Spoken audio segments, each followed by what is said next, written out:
Yo, salut c'est Jetux, donc petit mot déjà pour ce soir, donc je suis content de vous retrouver, de vous revoir. Donc oui, j'ai une coupe de cheveux très bizarre, mais là tout ce qui me manque ce serait un coup de tondeuse pour tout ça qui reste. Donc bon, ça n'a rien à voir dans la conversation. Donc sur ce, c'est juste pour vous dire que je vais reprendre les deuxièmes épisodes sur Devil May Cry. Donc on va s'y attaquer juste après. Et juste petit mot, c'est qu'il y a beaucoup de vidéos qui vont arriver dans pas longtemps. Donc il y en a une, ce sera une vengeance d'un défi. Et l'autre ce sera un vlog. Donc un défi que je me suis lancé à moi-même. Parce qu'on se connaît pas beaucoup et je voudrais juste prouver que. Enfin montrer, du moins pas prouver mais aussi prouver pour me dire que c'est pas vrai, c'est pas faux ce que j'ai fait parce que je peux le faire vraiment naturellement. Et donc voilà, donc c'est parti, on va faire déjà le deuxième épisode de Devil May Cry de DMC. Waouh. Je sais pas pourquoi je fais ça mais c'est pas grave. Donc on est parti là maintenant de suite, c'est parti. Wouh. Donc on est parti sur le deuxième épisode, donc après avoir défoncé Dante, on va voir qu'est-ce qu'on va devoir défoncer ou qu'est-ce qu'on doit faire. Donc on est parti dans la mission 2. Donc que devons-nous faire? Ok. Donc voilà, avec B comme Nero a le pouvoir du démon, on peut attraper les personnages à distance, utiliser son épée et utiliser le flingue.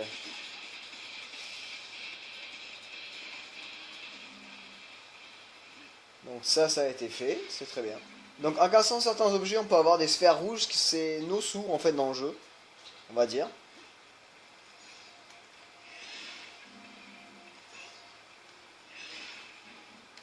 Bon, je vous avoue que si je connais tout ça, c'est parce que quand même le jeu, je me suis déjà tapé.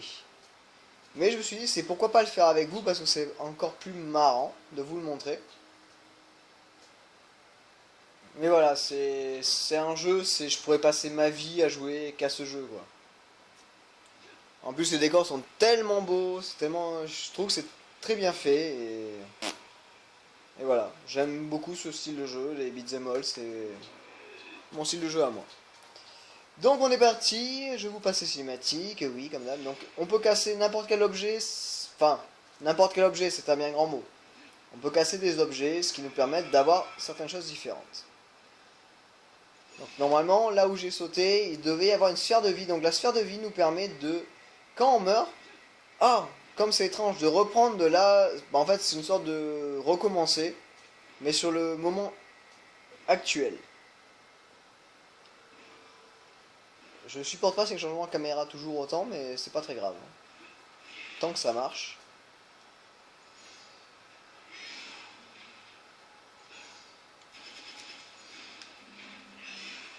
Alors donc oui, juste pour voir un truc, c'est Nero n'a que deux styles d'armes différentes. Donc elle a la Red Queen, c'est son épée, et Blue Rose, c'est son pistolet. Et le Devil Bringer, c'est c'est son pouvoir avec la seule main démoniaque qu'il a en fait, la seule main qui permet d'attraper au corps à corps. Yamato, je vous expliquerai plus tard. De toute façon, vous le verrez dans l'histoire. Je vous passe. Donc, on est tombé dans un lieu où il y a des marionnettes comme ça qui se font défoncer assez rapidement.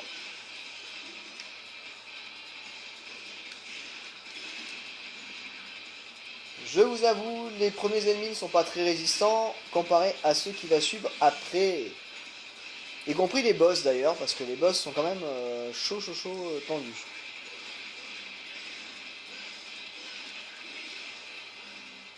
Voilà. Donc, la sphère rouge qu'il y avait devant la porte, c'était pour dire que tant que les ennemis ne sont pas morts, on ne peut pas passer. Et vu que j'ai tué tout le monde, je peux passer désormais. Donc j'ai tiré dans la porte pour rien, mais je me suis dit ça peut être cool. Donc, tac, hop là, c'est par là.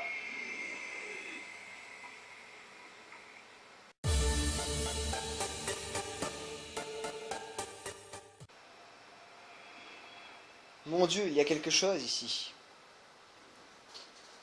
Bon, je vous passe la cinématique. On va prendre cet objet, et voilà ce que ça nous permet de faire. Donc c'est un cristal contenant le pouvoir du mal ancien qui permet de réveiller un nouveau pouvoir en soi. Donc par exemple, vous voyez les chaises qui sont là, je peux les détruire. Pour avoir des sous-sous.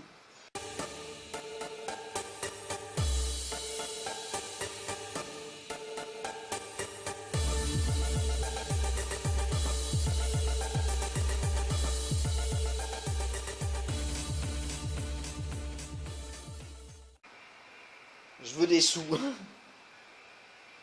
Parce que les sous sont importants, ça nous permet d'acheter des nouvelles compétences. Et le Devil Tiger nous permet d'attraper des choses de loin, mais il faut l'améliorer.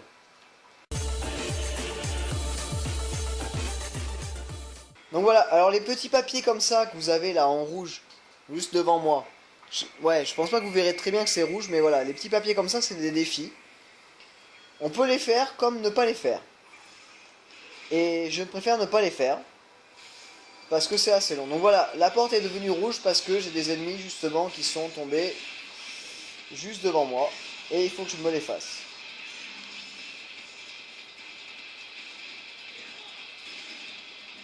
Voilà.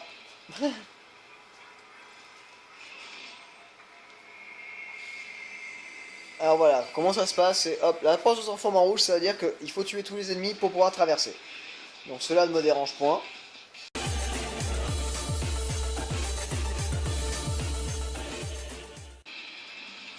Je récupère les orbes quand même. Alors le bouton RT nous permet de justement viser un adversaire seulement. Ce qui est beaucoup plus simple de temps en temps. Quand il y en a beaucoup trop et pas y aller à la bourrin et à faire au pif. Et nous permet de faire d'autres coups différents de ce qu'on fait d'habitude. Donc avançons un petit peu.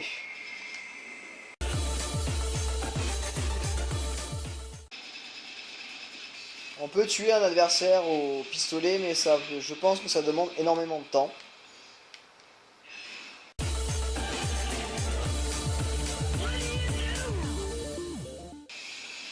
Alors les gemmes vertes nous permettent de récupérer un peu de vie.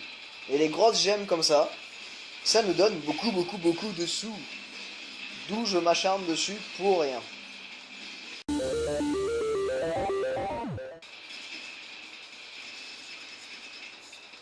Bon, il peut pas tirer à travers les pylônes malheureusement. Hein.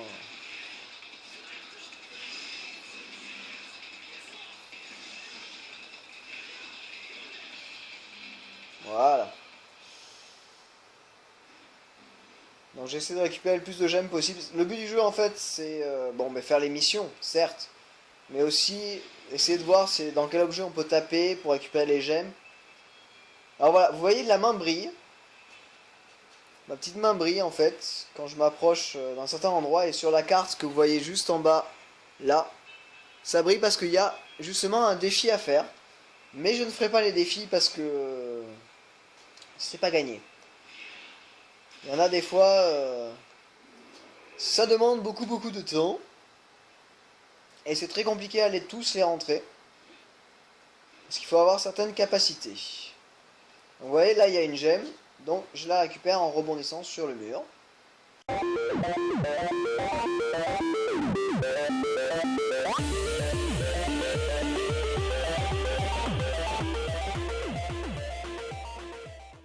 Donc on a de nouveaux adversaires qui sont arrivés.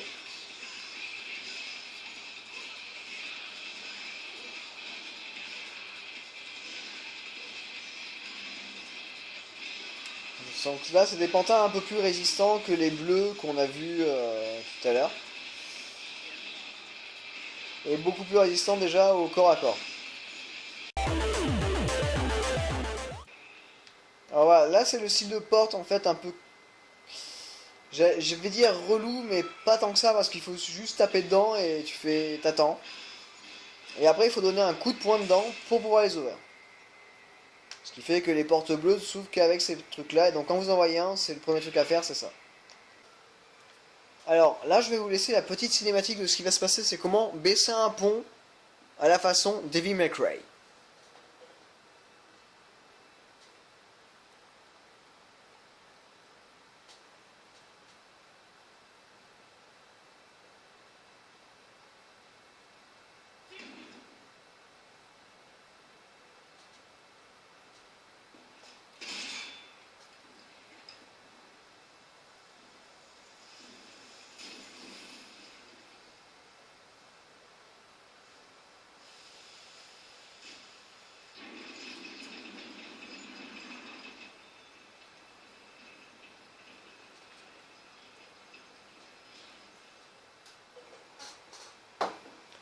Donc voilà, déjà vous avez la preuve que ce jeu est un petit peu what the fuck.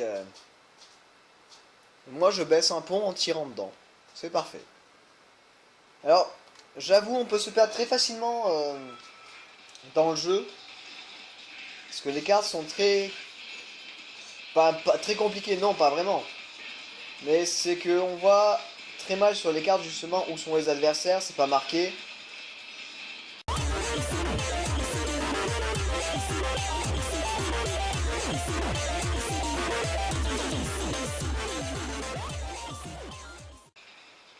Alors, je vous avoue quand même que les persos sont un peu relous à tuer, certains, mais pour l'instant ça va, c'est que des basiques, c'est des bases, c'est pas compliqué. Donc en faisant RT et B, ça vous permet d'utiliser justement la main que j'ai lancée qui me permet d'aller jusqu'à l'autre point. Mais voilà, il faut avoir le jeu pour pouvoir vraiment bien s'éclater dessus et voir ce que ça donne, quoi.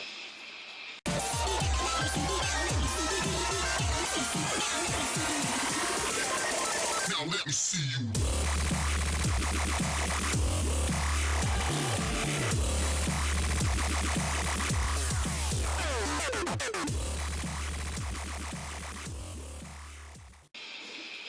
Donc j'utilise pas beaucoup de pistolets pour ces ennemis là parce que c'est pas très utile à l'épée, tu peux les avoir au bout de quelques combos, mais c'est quand même important. Alors que je vous explique d'où viennent les flammes de son épée. Nero a une épée qui peut se charger telle une moto. Comme vous pouvez constater, à force d'appuyer sur la touche, la gâchette LT, ça nous permet de charger justement la puissance de feu de frappe de l'arme. Et ça s'allume comme une moto en fait, c'est le démarreur d'une moto. Donc là, ce qui veut dire que si je fais un coup avec, un bon gros coup, voilà, je fais les flammes avec. Donc on peut le faire manuellement ou automatiquement sur ce jeu là. Ce qui est bien, donc on peut choisir si on veut que ce soit fait tout seul ou pas. Et si c'est automatique, c'est que certains coups sont faits automatiquement aussi. Malheureusement. Ce qui fait qu'on peut pas avoir trop de plaisir, donc faudra que je pense à le changer. Donc voilà, vous voyez le petit point bleu qui est au-dessus. Il faut que je vise, j'appuie sur B, hop, et je me jette jusque là-bas. Et si j'y arrive. Voilà. Donc une gemme de vie. Alors ces bestioles-là, ces créatures, ne peuvent être détruites qu'au bout de certains combos avec le personnage. Donc je vais vous le montrer. Hein. Vous voyez justement les combos qui s'affichent, donc il y a Carnage et compagnie. Voilà, il y a Brutal et après il y en a d'autres que je vous laisserai découvrir. Alors ceci est un magasin. Donc le magasin nous permet de faire des améliorations sur nos armes. Donc je ne vais pas tricher, j'ai déjà acheté pas mal de choses sur l'épée. À part ces deux-là. Parce que ça coûte quand même un petit peu cher. Sur Blue Rose, j'ai tout acheté. Le Devil Binger, j'ai tout acheté, donc la main. Yamato, je ne vous le montrerai pas. Et les aptitudes, c'est ce qui nous permet de justement de faire des nouvelles choses. Donc, décupler les effets du tabooper, donc l'épée en feu, enfin de l'esquive. Pour aller beaucoup plus loin sur l'esquive. Donc pour avoir une amélioration sur le temps de charge de l'épée en feu, avoir les sphères plus rapidement, sauter sur un ennemi pour avoir un petit coup de plus, et le double saut. Donc je vais acheter le double saut. Voilà. Je viens de dépenser toutes mes sous de capacité. Mais on peut acheter quand même des objets. Donc de la vie, des étoiles diaboliques, mais ça c'est beaucoup plus tard que vous comprendrez à quoi ça sert. De l'eau bénite. Je m'en suis jamais servi. Les sphères bleues, je m'en suis pas servi non pas, normal non plus. Mais ça permet d'augmenter la jauge de vie qu'on a là. Juste là. Les sphères violettes, c'est pour je ne sais pas. C'est pour ça en fait. En fait, c'est le côté démon. Notre côté démon à nous. Et les sphères dorées, justement, c'est les pierres qui nous permettent de, si on meurt, on renaît. C'est, voilà. C'est le plus simple à dire. Donc on va avancer encore un petit peu. Et on va tomber sur notre premier boss. Je vous laisse la cinématique et je vais faire une petite pause juste après. Et il y a le son qui passe.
Donc on va se taper Berial ou Belial, je sais pas, un des deux. Donc quand vous faites le menu pause, vous pouvez trouver tous vos objets donc pour vous redonner de la vie et tout, mais moi j'ai rien. J'ai que dalle. C'est merveilleux. Donc les aptitudes pour vous rappeler des coups qu'il faut faire, vous avez la carte pour voir les cartes, mais bon c'est pas utile spécialement parce que c'est un jeu assez linéaire parce que vous savez où vous devez aller, à part à certains niveaux. Là c'est pour régler les trucs et voilà, on s'en fout. Donc faut battre cette grosse bestiole. Vous avez sa jauge de vie qui est marquée en bas. Et ce qui est bien c'est qu'à chaque fois qu'il détruit un bâtiment, vous avez des gemmes vertes. Donc les gemmes de vie, ce qui est très utile, ce qui va être fort utile d'ailleurs, parce que je suis en train de prendre des dégâts quand même.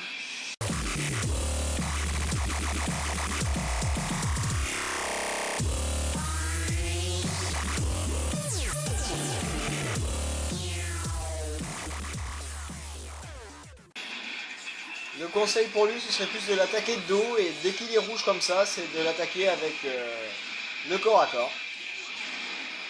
D'où ces merveilleux coups que vous pouvez rentrer gratuitement et facilement, alors qu'à la base, c'est pas prévu pour...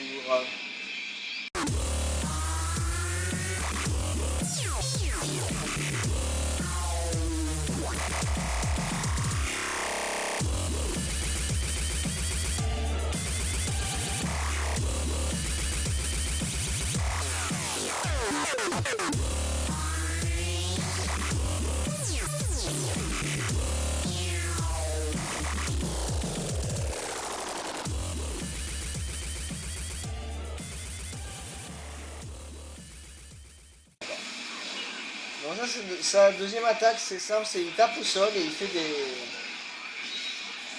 des lambeaux de flammes exprès qui tombent sur votre tête. Je suis en train de prendre des dégâts.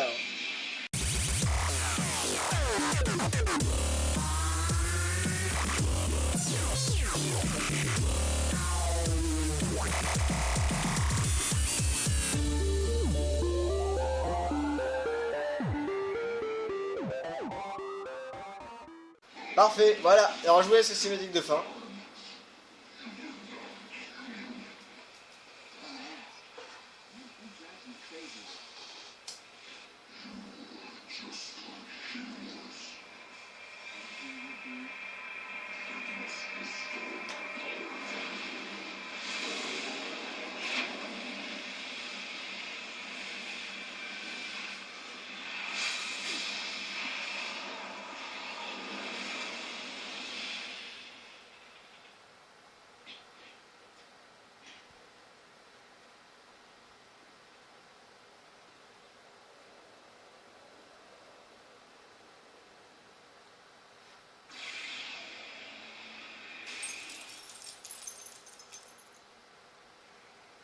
Alors je vous avoue un truc. Chaque fois que vous battez un boss, vous gagnez des gemmes, déjà des gemmes rouges, donc des sous. Mais après, c'est les personnages dans Devil May Cry, donc Nero et Dante, que vous verrez peut-être plus tard, si j'arrive jusque là, sont les personnages les plus what the fuck du jeu parce que c'est pas de respect en fait pour les ennemis. On en a rien à faire. Donc voilà, là c'est la fin, je viens de me faire le premier boss. Donc on va s'arrêter là. Donc j'ai eu un A, je suis très bien. Et donc sur ce, ben, je vous fais des gros bisous, un gros peace et je vous dis à la prochaine. Tchou!